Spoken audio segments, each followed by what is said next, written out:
Uh, yeah. Olá, seja bem-vindo a mais um episódio do nosso EduCast. E hoje esse episódio é especialmente ao dia 8 de março, Dia Internacional da Mulher. E para essa data tão especial, trouxemos uma convidada muito especial, Mir. Muito obrigada, Mir, pela sua presença aqui.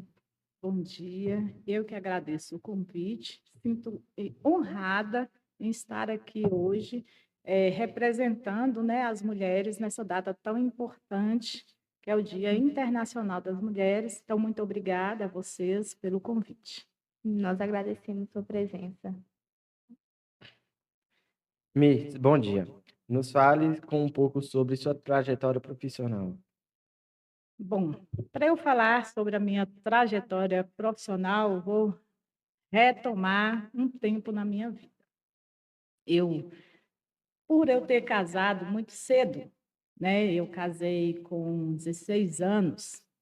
Eu tive que interromper meus estudos, estudava em Montes Claros, né? Retornei para minha cidade natal. E casei, continuei meus estudos, estava grávida do meu primeiro filho, mas isso não me impediu, né, de prosseguir meus estudos. Mesmo com a criança pequena, fui fazer um curso superior, né? Sou formada em letras. Depois fiz um outro curso superior, né? Pedagogia. E, no entanto, nesse período, um período bem difícil mesmo, porque estudar com criança pequena, né, não é fácil. Mas nós mulheres, né, damos um jeitinho para tudo, né? Isso mostra o quanto a mulher é forte, né? Lidar com criança pequena, afazeres de casa, né, os afazeres domésticos e estudo não é simples. Mas, graças a Deus, isso não foi empecilho para que eu continuasse firme e forte nos meus estudos. E assim que eu concluí, eu já comecei a trabalhar. Nessa época, eu já morava em Cristália. Então, eu trabalhei em Cristália durante 8 anos, como professora de anos iniciais. Depois de Cristália, nós tivemos que mudar. Fui para uma cidade chamada Juvenília, no norte de Minas também. E em Juvenília eu trabalhei com turmas de sexto ao nono, ensino médio. E depois tive que mudar novamente para Santa Cruz de Salinas. Em Santa Cruz de Salinas eu morei 8 anos, né? Trabalhava como professora e como supervisora. Então, minha carreira de supervisora eu comecei em Santa Cruz de Salinas. E depois de Santa Cruz, em 2013, a gente mudou para Padre Carvalho. Então, desde 2013, estamos aqui em Padre Carvalho, continuo, né, atuando como professora e como supervisora. Então, no caso, você não é daqui de Padre Carvalho, não, né? Não, eu sou natural de Grão-Mogol. Sou natural de Grão-Mogol. Minha mãe ainda mora em Grão-Mogol. Sou a terceira de 4 filhos. Minha mãe teve 4 filhos. E assim, como hoje a gente está falando sobre o Dia Internacional das Mulheres, eu gostaria, né, de parabenizar e agradecer a minha mãe, porque tudo que eu vivenciei na minha vida foi espelhando nela, porque a minha mãe, ela é uma pessoa muito forte e nos ensinou a ser como ela, uma pessoa muito forte. Quando eu falo assim, pelos desafios que ela já passou na vida dela. Ela ficou viúva com 4 filhos pequenos para dar conta e era professora e costureira, profissão que ela ama até hoje. Professora já aposentou, né? Costureira não. A gente briga com ela muito em relação a isso, mas é a paixão dela é costureira. Então, assim, minha mãe é uma pessoa muito forte e me ensinou a ser forte também como ela. Então, assim, pela data que a gente está trabalhando, eu gostaria muito de ressaltar a pessoa que ela foi e é na minha vida. Então, eu sou de Grão-Mogol e, como já expliquei anteriormente, né, depois que eu casei, já tive passagens, né, por vários lugares, graças a Deus, com muita amizade, Juvenília, Santa Cruz de Salinas, Cristália, a gente só deixou grandes amigos nesses lugares onde que a gente morou, e hoje agora em Padre Carvalho, né? E continuamos também fazendo amigos. A sua profissão de supervisora foi desde quando você era mais nova ou surgiu, você foi? É, mi- minha profissão como supervisora, ela surgiu, como eu falei, em Santa Cruz de Salinas, eu tive a oportunidade de assumir esse cargo, né, pela habilitação que eu tenho. Tinha um cargo vago e eu comecei a trabalhar em 2010 como supervisora. Desde 2010 que eu trabalho como supervisora lá em Santa Cruz de Salinas. Quando vim para cá também tive a oportunidade. Nesse intermédio aí teve um concurso do Estado e eu consegui ser classificada, né? Tomei posse lá em Santa Cruz de Salinas e sou efetiva, né, no estado, na rede estadual, no cargo de supervisora. Então, mas desde a sua infância você já queria ser professora ou foi ao longo do tempo que surgiu esse sentimento? Foi ao longo do tempo. Meu sonho era ser advogada. Minha intenção era ser advogada. Mas Deus não quis que eu fosse advogada, né? Ele achou por bem que eu deveria ser uma educadora, uma professora. Eu acredito que todos nós já nascemos assim com um destino, né? Com uma missão, né? E a minha missão profissional é ser educadora, é trabalhar na área da educação. E eu gosto muito. Quem te conhece sabe que já enfrentou um problema grave de saúde que, graças a Deus, se curou. Poderia falar para nós sobre isso? Sim, eu me sinto muito à vontade a falar sobre isso. Não tenho problemas nenhum, até mesmo para ajudar as outras mulheres, né? Em 2012, eu tive um diagnóstico de câncer de mama. Como eu já citei, né, eu sou muito temente a Deus e Deus ele tem um propósito muito grande para a minha vida. E foi Deus que me mostrou que eu estava doente, que eu precisava trabalhar. Por que foi Deus que me mostrou? Porque eu não tinha sintoma nenhum, né? Eu não tinha nada, eu não sentia nada. E o câncer, ele é assim mesmo. Ele é silencioso. E o câncer de mama, principalmente, a mulher, ela precisa conhecer o corpo dela para ela entender ali um sintoma de alguma doença, no caso, câncer, né? Então, eu, em um dia, 2012, tomando banho tranquilamente, me olhando no espelho, eu percebi algo diferente na minha mama do lado direito. Percebi algo diferente, falei com meu marido, ele me tranquilizou, falando: "Ah, fica tranquilo, isso não é nada", e tal. Mesmo assim, aquilo ficou muito, assim, na minha cabeça, né, e resolvi marcar uma consulta com um especialista, um oncologista, doutor Paulo de Tarso, atende em Montes Claros. E assim eu fui, fiz minha consulta e fui investigar, né, vários exames, passei por vários exames, e aí, até que comprovou realmente que eu tinha um nódulo maligno, que é diferente, né? Nós mulheres temos nódulos, e alguns são benignos, outros são malignos. Então, os nódulos malignos são chamados de câncer, né? E à medida que eu tive esse diagnóstico, eu só pedir a Deus para colocar na minha vida, no meu caminho, o tratamento correto, né? As pessoas corretas. E assim Deus fez.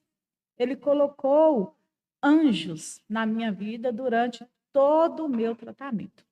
Eu só tive anjos que me acompanharam durante todo o meu tratamento. Começando do meu mastologista, Dr. Paulo de Tarso, meu cirurgião, quem fez a minha cirurgia, porque eu precisei fazer uma mastectomia, então eu não tenho uma mama, eu não tenho a mama do lado direito. Eu uso uma prótese. Então, meu cirurgião plástico, Dr. Wilton de Pinho, foi quem fez a reconstituição da minha mama com uma prótese. E depois disso, um outro anjo, chamada Prícila Miranda, que é a minha oncologista, que me acompanha até hoje. Então, depois da cirurgia, eu fiz minha cirurgia em 2012. Eu tinha 34 anos, quando eu descobri que eu estava doente, eu tinha 34 anos. E minha primeira sessão de quimioterapia, que faz parte do tratamento, né, de câncer, minha primeira sessão de quimioterapia foi no dia do meu aniversário de 35 anos. Me lembro como se fosse hoje. E a minha médica, a doutora Priscila, não, vamos deixar para depois. Eu falei, não, é hoje mesmo, é o meu presente de cura, faz parte da minha cura, esse tratamento de quimioterapia. Então, fiz quimioterapia de julho de 2012 a janeiro de 2013. Várias sessões de quimioterapia, várias viagens. Eu morava em Santa Cruz de Salinas, tinha que me deslocar toda semana para Montes Claros para tomar esse medicamento. Nessa época, o meu filho Elvis, que me acompanhava o tempo todo, meu outro anjo, né, que me acompanhou o tempo todo durante esse tratamento. Desde a cirurgia, ele esteve comigo junto com meu marido.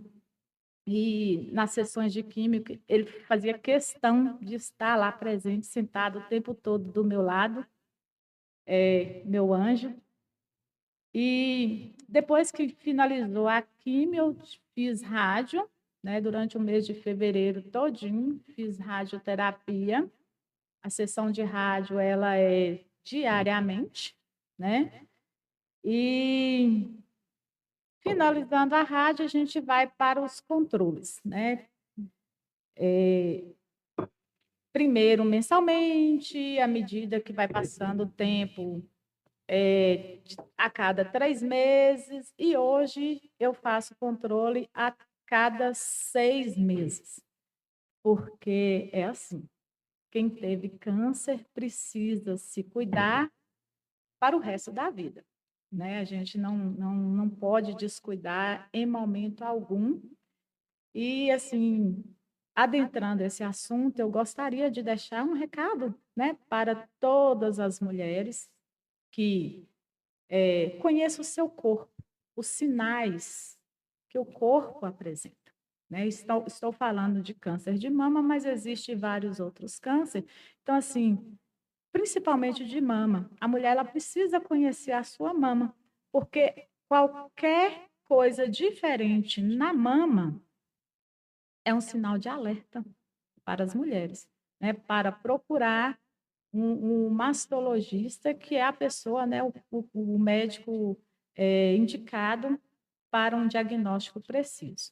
Então, assim, foi um período difícil, mas que eu tive o sustento de Deus, das pessoas que estavam ao meu lado, que oraram muito por mim nesse período de tratamento, do carinho da minha família, né? Recebi muito carinho de todos da minha família e dos meus amigos, e isso é fundamental para o tratamento, né? Esse carinho, esse cuidado, de todos, família, amigos, isso é fundamental, porque a cura do câncer, qualquer tipo de câncer, ela vem de Deus, lógico, e depois da mente. Se a pessoa não está com a mente tranquila para receber o tratamento, dificilmente ela vai passar por isso tranquilo. E eu, graças a Deus, eu estive o tempo todo muito tranquila, né? Com a mente muito tranquila. Acredito eu que foi obra de Deus mesmo, as orações de todos. Então, assim, eu tive um tratamento muito tranquilo, porque assim que eu recebi o diagnóstico, eu pedi isso para Deus. Deus me mostra o caminho certo do tratamento, as pessoas certas, porque eu vou fazer. E eu já acredito na sua cura. Então, para mim, de certa forma, foi, né, assim, a palavra tranquila até assusta os outros, mas para mim, graças a Deus, foi tranquilo passar, né, por esse momento. E você acha bom o atendimento aqui na nossa região para o câncer de mama ou você acha que poderia melhorar mais?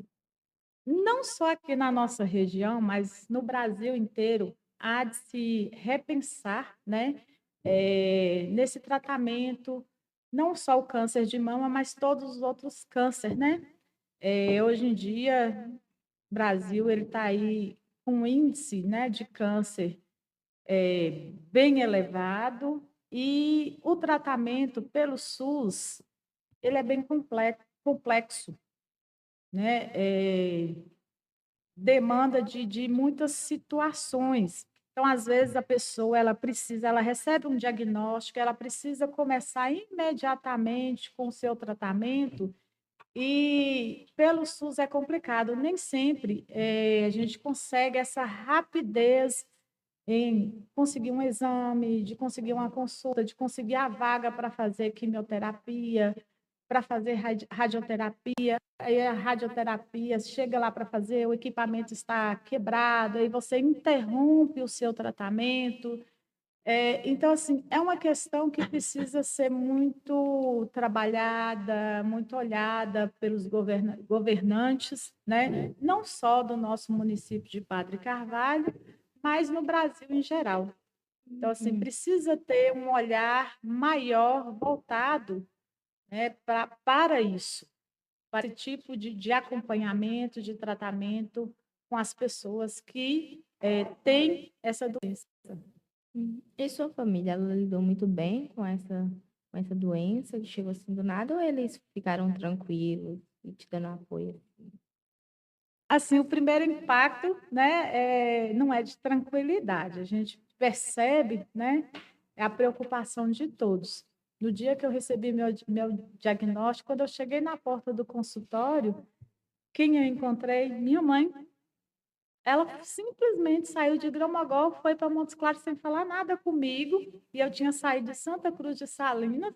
Quando eu cheguei na porta do consultório, lá no prédio, falei assim: "Ai, mãe, o que foi? O que a senhora está fazendo aqui?" Não, eu vim passar por essa consulta junto com você. E foi nesse dia aí que eu recebi o diagnóstico que realmente eu estava com câncer. E ela recebeu esse diagnóstico junto comigo, né? Quando eu falo assim que é uma mulher muito forte, muito guerreira, e em momento algum, nem eu e nem ela desesperamos, né? A gente procurou entender todo o processo que eu teria que passar. Então, o meu médico, o Paulo de Tarso, ele explicou muito bem, né, que eu deveria fazer uma cirurgia, após a cirurgia, o tratamento complementar com quimioterapia, com radioterapia. E eu perguntava uma coisa e ela perguntava outra. Então, assim, daí veio esse conforto e essa tranquilidade. Quando eu cheguei em casa e falei com meu marido, eu percebi que ele sentiu, né, mais do que todos, assim, esse diagnóstico. Mas é o primeiro impacto, né, depois a gente conversando, e aí a gente começa também a estudar muito sobre a doença, né, e procuramos ficar bem tranquilos para conseguir ter realmente, né, um tratamento de forma mais amena para todos. E, como eu falei anteriormente, uma pessoa assim que me acompanhou nesse período difícil na minha vida foi meu filho, né? Ele me acompanhou muito porque ele morava em Montes Claros. Ele estudava lá, ele morava lá. Então, assim, era mais fácil, entre aspas, né? Porque ele trabalhava, ele estudava, então era mais fácil para ele estar presente nesses momentos e ele fez questão de estar presente comigo nesse momento. E, assim, meu irmão mais velho, quando eu falei com ele que eu tinha tido esse diagnóstico, a reação dele, assim, ele ficou estático, né? Acho que ele foi o que teve uma reação mais, que demonstrou mais medo, foi ele. Mas a gente conversou, tranquilizou e graças a Deus deu tudo certo, todos entraram em oração, né? Porque a oração, ela nos fortalece. É a nossa base, ela nos fortalece. Quando você viu os sinais, você já deparou que na sua cabeça veio que era câncer ou poderia ser alguma outra coisa do tipo? Esse eu não pensei em câncer, mas eu sabia que era algo sério. Eu sabia que era algo sério, porque eu conheci o meu corpo. E foi um sinal que apareceu na minha mama que ele não estava ali. Ele não estava ali. Por isso que eu falo assim, a mulher, né, que ela precisa conhecer o corpo. Porque foi um sinal que eu prefiro acreditar, né, que Deus colocou ali para me mostrar, ó, tem algo errado, né? Vai procurar se cuidar. Então, assim, o primeiro momento, no meu pensamento, não veio que eu estava com câncer, não, mas eu já acendeu um alerta, assim, que algo estava errado, né? Que eu precisava investigar. E aí, no outro dia, eu tornei para frente do espelho, tornei a olhar do mesmo jeito, né? Na verdade, eu tive quando eu falo no sinal, eu tive uma retração de pele, né? É como se a pele tivesse puxado para dentro, como se fosse uma cicatriz. E aquilo não tinha na minha mama. Então, no outro dia, eu olhava de novo, eu descobri isso no sábado, aí no domingo eu tornava a olhar no espelho, estava lá do mesmo jeito. Na segunda, eu olhei no espelho, estava do mesmo jeito. Toda vez que eu levantava o meu braço, tinha lá aquela cicatriz, aquela retração de pele, aquele sinal diferente. E aí foi quando eu liguei para minha cunhada, Sandra, e ela conseguiu agendar uma consulta. E eu fui imediatamente para Montes Claros, né? Começar todo o processo de exames e diagnóstico. Então, você nos falou que seu filho, né, foi um dos que mais te acompanhou nesse seu processo de cura, assim, e nós sabemos que ele já não está mais aqui, né? Você tem alguma coisa para falar sobre? Sim. E ela agora eu vou falar, né, o coração de uma mãe enlutada, né? Deus me deu a oportunidade de ser mãe de Elvis por 21 anos, né? Ele esteve entre nós com a sua presença física durante 21 anos e foi um menino assim excepcional, não tenho nada a reclamar. Um menino muito educado, um menino alegre, inteligente, atencioso. Então, assim, agradeço a Deus todos os dias por Ele ter me dado essa oportunidade de ser mãe e de ser mãe de El. Infelizmente, né, ele se foi, ele cumpriu a sua missão aqui na Terra.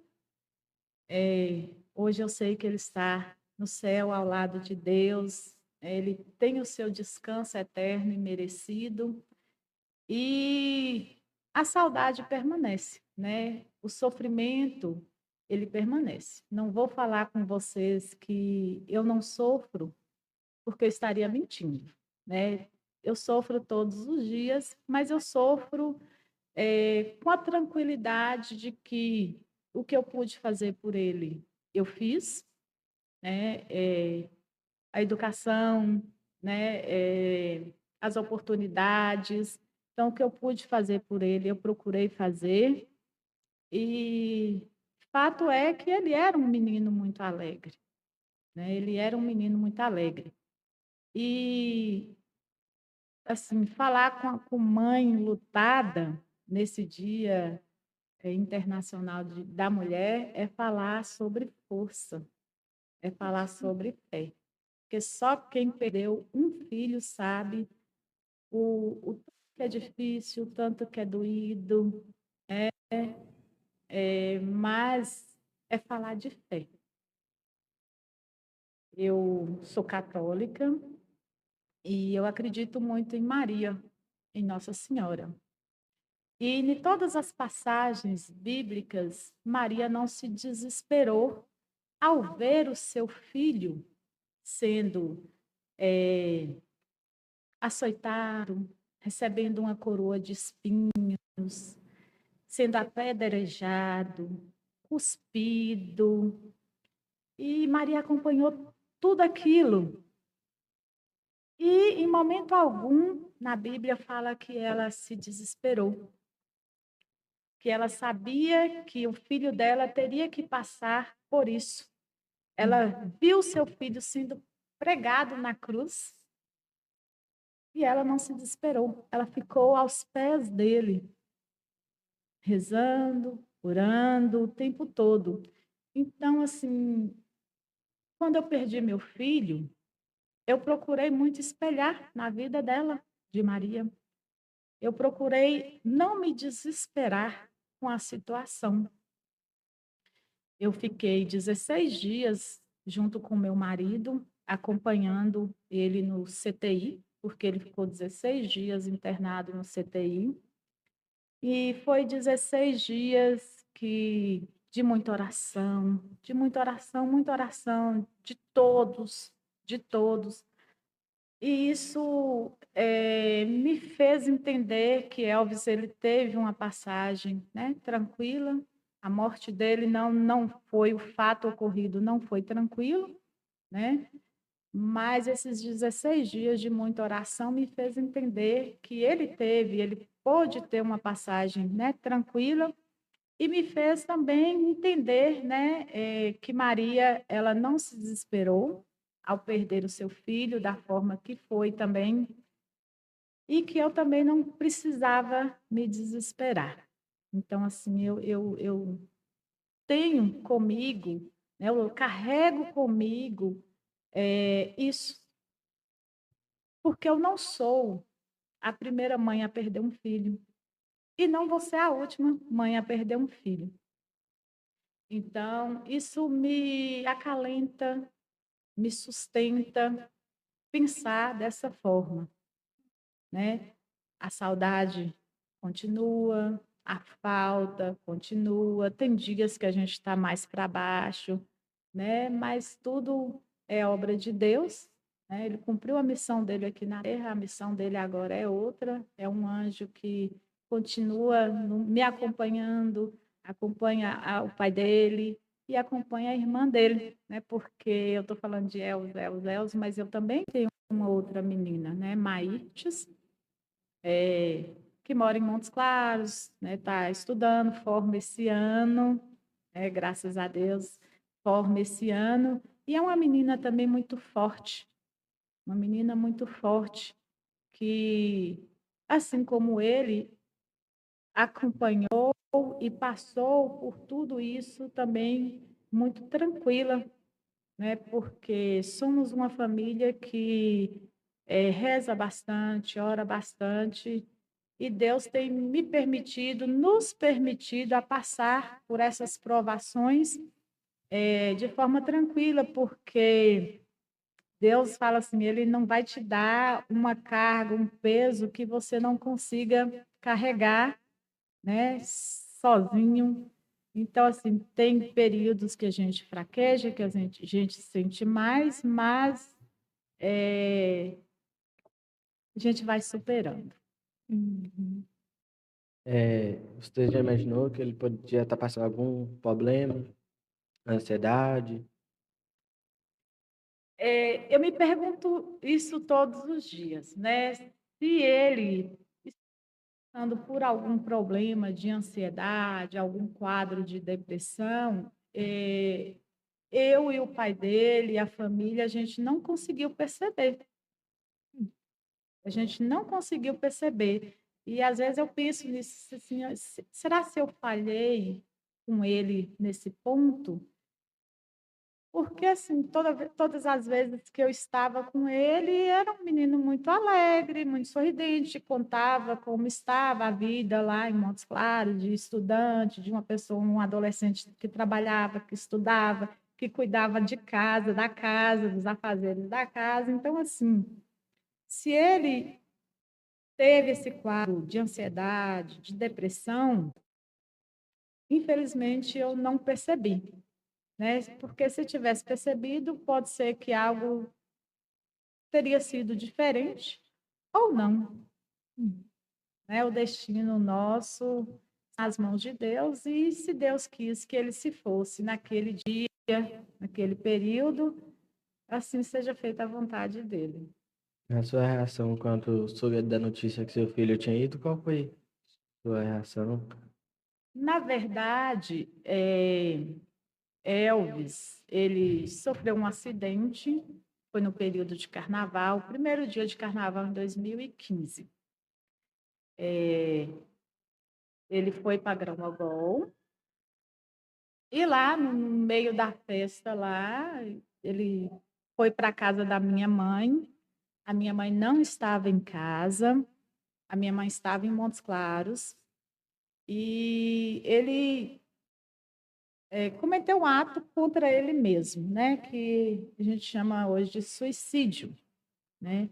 Ele ateou álcool no corpo e colocou fogo.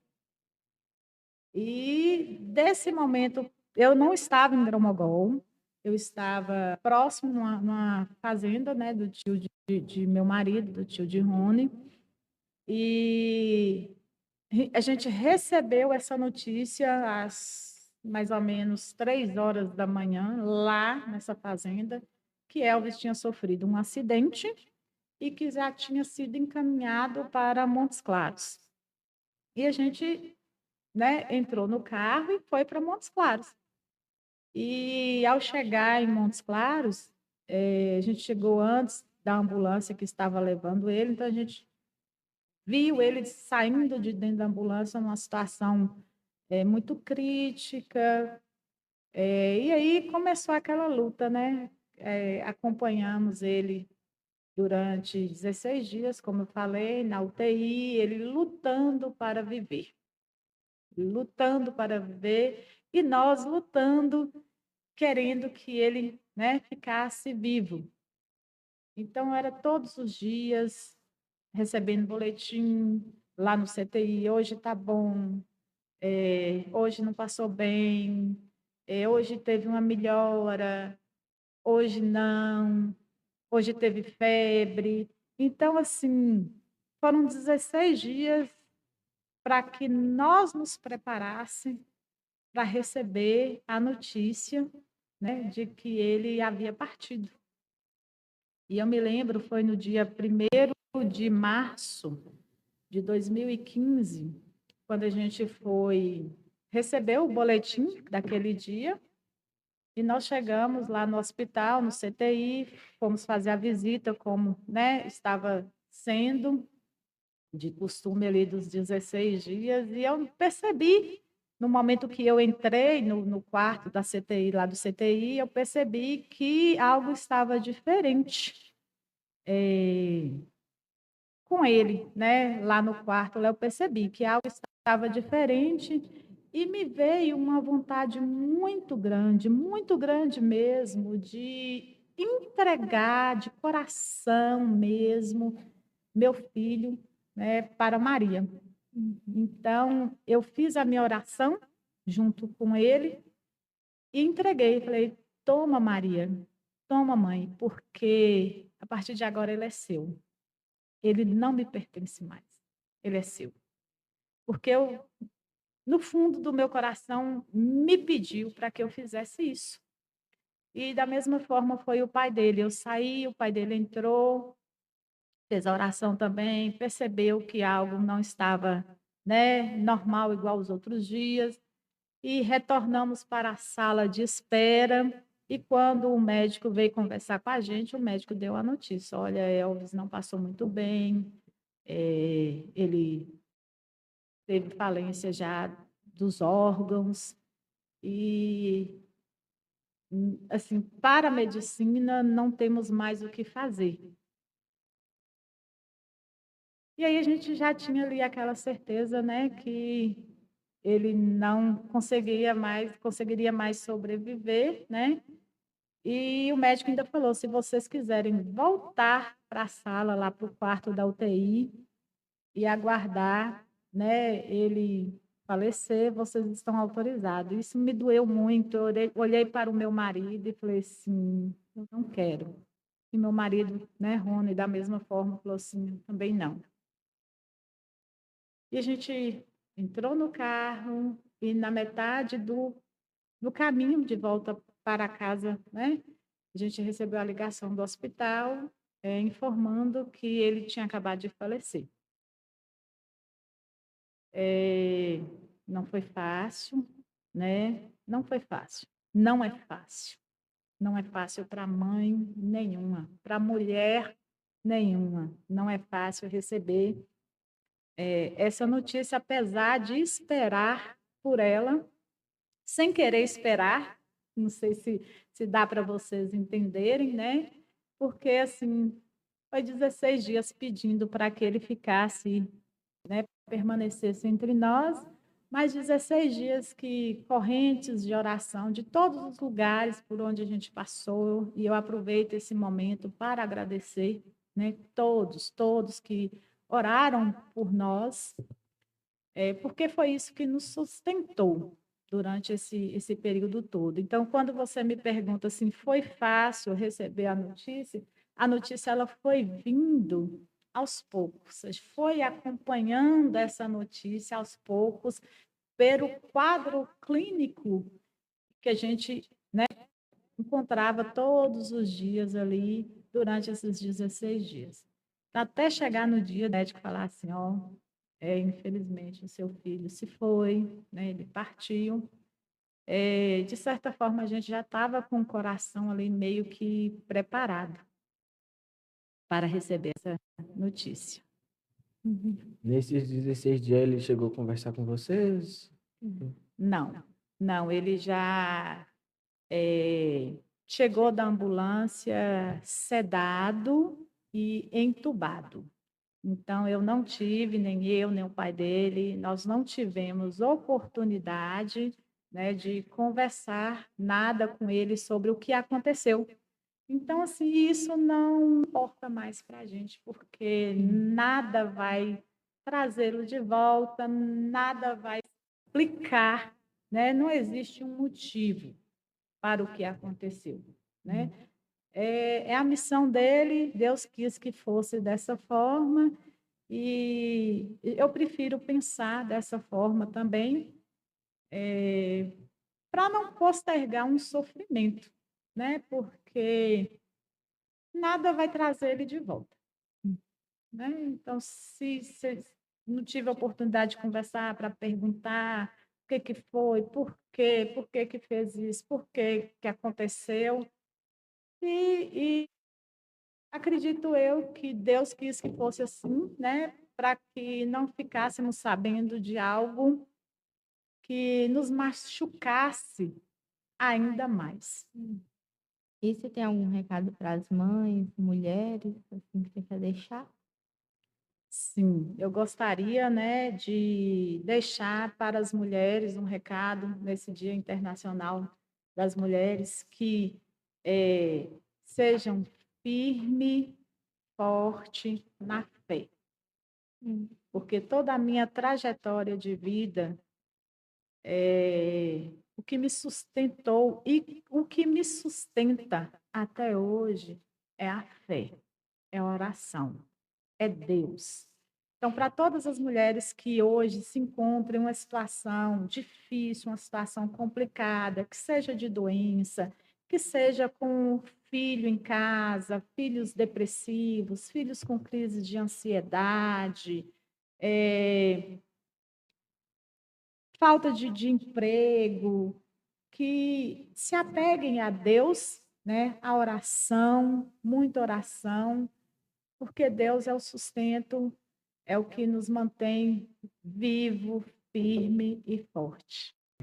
E, Miss, eu queria muito agradecer sua presença aqui, por ter contado sua história, né? Compartilhado com nós. Muito obrigada mesmo.